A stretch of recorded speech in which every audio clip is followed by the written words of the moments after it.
تعالوا في الفيديو ده نعمل وصفة كفتة سهلة قوي ومكوناتها اقتصادية، هطلع معانا كمية كويسة. في البداية بس بفكركم ما تنسوش تعملوا لايك للفيديو ده وتشتركوا في القناة وتفعلوا الجرس علشان توصلكم كل الوصفات. ويلا بينا نبدأ.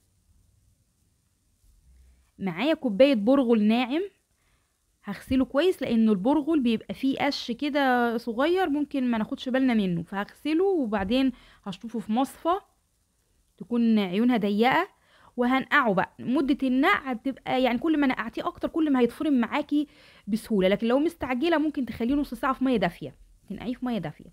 معايا بقى ربع كيلو لحمة مفرومة، بعد البرغل ما اتنقع معايا ساعة صفيته كويس قوي وعصرته من المية.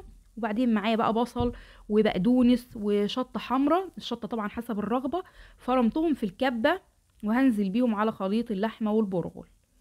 المكونات بسيطة وبتطلع معايا كمية كويسة من الكفتة. البهارات بحط بهارات لحمة وفلفل اسود، بس كده مش اكتر من كده. المهم بقى عندي الخطوة المهمة ان الخليط ده لازم يتفرم مرة تانية كويس في الكبة. طبعا حطيت ملح، زودنا الملح، ما تكتريش الملح قوي علشان ما تملحش منك جامد.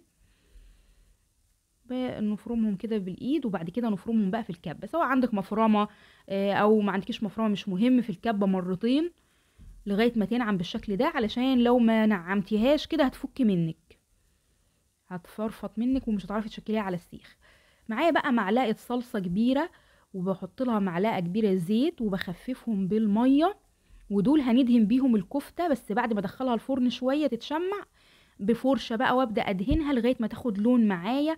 واول ما اطلعها من الفرن برضو بديلها دهنه تاني خفيفه كده، لان الكفته دي بعد ما بتستوي برضو ما بتاخدش لون بسهوله، البرغل بيفضل لونه فاتح كده فما بتاخدش لون بسهوله.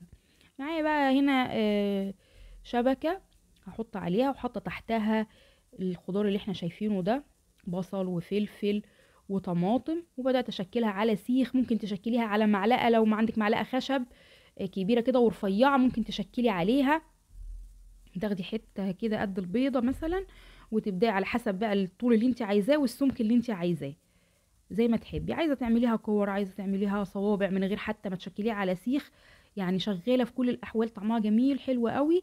وانا شايفه ان هي مكوناتها برضو لحد ما يعني اقتصاديه، لانه ربع كيلو مفروم عمره ما يطلع معاكي كميه كفته يعني كويسه الا لو ضفتي له برغل او بقسماط او كده. انا بفضل البرغل بصراحه، طعمها بيبقى قريب من الكوبيبه شويه.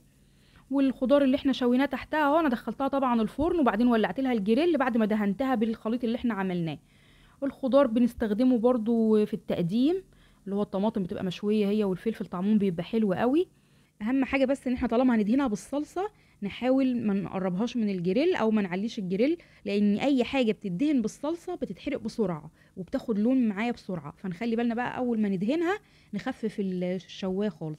شايفين شكلها من جوه اهي، نتاكد ان هي مستويه كويس، جميله جدا. جربوها بقى وتابعوا معايا ان شاء الله، هنزل وصفات اكتر اقتصاديه باذن الله. ما تنسوش تعملوا لايك للفيديو، والسلام عليكم ورحمه الله وبركاته.